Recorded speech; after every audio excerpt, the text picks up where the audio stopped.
Varanasi cyber police द्वारा फर्जी call centre का एक बड़ा भांडाफोड़ हुआ है, जिसमें कि 32 लोगों की गिरफ्तारी हुई, जिसमें 21 महिलाएं और 11 पुरुष शामिल थे। अभी हमने थोड़ी देर पहले देखा कि किस तरह से यहाँ पे महिलाओं में बेहद विरोध देखने को मिला, जिनका कहना था कि हम इनोसेंट थे, हमें फंसाया गया था, लाइसेंस था। हमारे साथ डीसीपी नीतू कादियान मैम हमसे जानने का प्रयास करते हैं। मैम, क्या कुछ था पूरा मामला? देखिए, ये कल हमने भेलूपुर में महमूदगंज नाम के एरिया में एक बिल्डिंग से 32 लोगों को गिरफ्तार किया, जो एनकेडी एसोसिएट नाम की कंपनी के कूटअचे दस्तावेजों पे इन्वेस्टमेंट फ्रॉड लोगों के साथ कर रहे थे। इनके ऊपर एनसीआरपी कंप्लेंट्स भी हैं।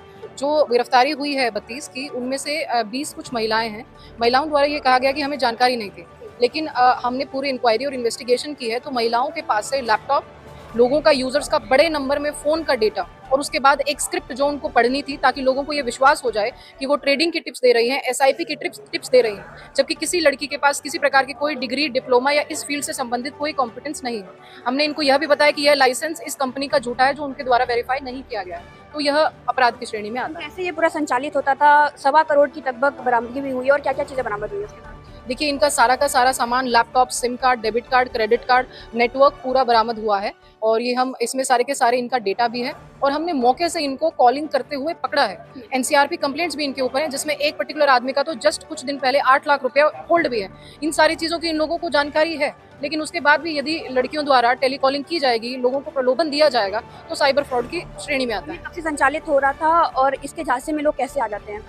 देखिए, आप जब भी अपने फ़ोन नंबर को किसी भी शॉप पे, किसी भी रेस्टोरेंट पे या रेटिंग देते हुए जब शेयर करते हो, तो बहुत सारी data sourcing third party applications भी हैं और कंपनीज भी हैं। ये बड़े अमाउंट में लोगों का डेटा सेल कर देती हैं। डार्क वेब से भी लोगों का डेटा सेल होता है। आपके पास बहुत तरीकों के फ़ोन आते होंगे, कभी लोन के फ्रॉड के नाम पे, कभी इन्वेस्टमेंट के फ्रॉड के नाम पे। इसी डेटा को खरीद के उसके बाद एक स्क्रिप्ट तैयार करके, जिसमें कि ट्रेडिंग संबंधी कुछ एक चीज़ें होती हैं, उनके नाम पे सब्सक्रिप्शन का पैसा लोगों से लिया जाता था और उस पैसे को म्यूल अकाउंट से रन करके निकलवा लिया जाता था। कहाँ के थे? क्या इनका कोई आपराधिक इतिहास भी है? देखिए, ज़्यादातर लोग वाराणसी के हैं, कुछ लोग चंदौली के और मिर्ज़ापुर के भी हैं। जो लोग टेलीकॉलिंग करते थे उनका कोई आपराधिक इतिहास नहीं है, लेकिन जो 2 संचालक हैं, हम चंदौली पुलिस से कांटेक्ट में हैं, उनके बारे में हम पीछे पूछवाते हैं। चलो, आपका क्या नाम है? हम लोगों को कंपनी में बुलाया गया था, हायरिंग किया गया था। किसने हायर किया था बेटा? एचआर के थ्रू हायरिंग की गई थी। किसने हायर किया था? नाम बताइए। नाम बताना एचआर का। अर्चना सिंह नाम की लड़की ने आपको हायरिंग किया। क्या बताया, क्या काम करना है? हम लोगों को बोला गया था कि आपको डेटा प्रोवाइड होंगे, डेटा प्रोवाइड होंगे, क्या करना है? आपको कॉलिंग करना है। क्या बोलना है कॉलिंग करके? एसआईपी स्टॉक्स के अलाउड करना है। क्या आप ब्रोकर हो बेटा जो आप एसआईपी स्टॉक्स कर रहे हो? तो आपको कहाँ से वो इन्फॉर्मेशन आ रही है? हमारी कोई इन्फॉर्मेशन नहीं थी। हम कौन दे रहा है इन्फॉर्मेशन? कौन इन्फॉर्मेशन? हमारी रिसर्चर टीम है। रिसर्च टीम है। किस नाम से आप चलाते थे? किस नाम से? आपको पता है एनकेडी एसोसिएट ने ये बोला है कि ये हमारा सेशन नहीं है। मैम, इसमें कंपनी की हम लोगों को पूरी तरीके से आपको सर्टिफाई करना चाहिए। मैम, इसमें आपको सर्टिफाई करना चाहिए। मैं वहाँ पे आप समझ नहीं पा रहे हैं। हम आपकी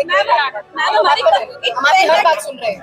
हम आपकी हर बात सुन रहे हैं। एनकेडी एसोसिएट बोल के आप गए, एक पर्टिकुलर आदमी ने आपको रिक्रूट किया, 10 से 15 हजार की सैलरी पे आपने रिक्रूट किया। आपको नंबर दिया गया ना? जहाँ मैं गलत कहूँ आप बताइएगा। बिल्कुल। आपको एक लिस्ट दी गई, इन लोगों को आपको कॉल करना है। अपने आप को सेबी रजिस्टर्ड बताया जी। क्या आपने कभी उनका सेबी रजिस्ट्रेशन का हमारे पास सेबी रजिस्टर्ड नंबर भी है। तो हमें नहीं पता था। एक आदमी बात करिए, एक आदमी आपको करना चाहिए। आप जब लोगों को कॉल करके जो ट्रेडिंग के, जो एसआईपी और ट्रेडिंग के टिप्स देता है, वो लाइसेंस वाला ब्रोकर होता है। हमारी तो गलती नहीं हुई। क्या ब्रोकर हो? नहीं, कोई कैसे टिप्स दे सकते हो हमारे लोगों को? मैनेजर्स जो है वो आगे पास आउट कर रखे हैं। आप पास आउट करने से नहीं आप ब्रोकर बनते हो। जैसे कल आप लोग आके ऐसे हमारे जॉब भी हमारे साथ की कोई गलती नहीं है। आपको देखना चाहिए ना। आप फ्रॉड मैम, एचआर से हम लोग ऑफर लेटर के लिए बोलते थे, वो हम लोग को नहीं मिला ना? क्यों नहीं? आपने कभी पूछा? आपने कभी ऑफर लेटर कभी आपको दिया नहीं? फर्जी आपका रिक्रूटमेंट किया, कोई आईडी नहीं। मैम, ये कंपनी वाली की गलती नहीं है, हमारी गलती है। हम लोग को किसी कंपनी, अगर मैं एक फर्जी कंपनी में काम करूँ, मैं अगर फर्जी कंपनी में काम करूं तो कौन अपराधी हुआ? क्या ये मेरी गलती? क्या मैं 18 वर्ष से कम हूं? क्या मैं बच्ची हूं? कंपनी की आइडेंटिटी एसोसिएट से भी रजिस्टर आपको सर्टिफाई करना पड़ेगा। यदि आप फर्जी कंपनी में काम करोगे, किसी के अपराध में संलिप्त होगे, मैम, हम लोग को एक एग्रीमेंट दिया गया, आपको इतना ही समझा सकती जिसमें हूं। मैम और बच्चों को भी समझा आगे से आपके पास कोई कोर्स है? कोई कोर्स है आपका? गिरफ्तारी पे आपको साइन करना ही पड़ेगा। तो मैम बता भी करो कि हम तुमको आपको मैं गिरफ्तारी मेमो दे दूं। आपके पेरेंट्स साइन करो, बता भी करवाओ ना।